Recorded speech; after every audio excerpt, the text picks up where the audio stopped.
Industrial machinery is a capital good. It requires a large amount of capital to be invested in machinery should pay for itself over the life of the asset by reducing operating costs through improvements in efficiency. These machines require regular maintenance, but advancements in digital technologies, such as the Internet of Things, are enabling better management and maintenance of these machines.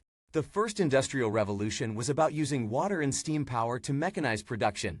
The second was about using electric power in mass production. The third about electronics and information technology to automate production. Industry 4.0 is a term used to cover the new technologies that are being introduced as part of the fourth industrial revolution. 4IR is about increased automation, communication, self-monitoring, and the use of smart machines that can analyze, diagnose, and correct issues without the need for human intervention. Across every manufacturing sector, 4IR is playing a key role in the creation of products and services once thought impossible and extending the use of ideas and innovations that improve the way we live.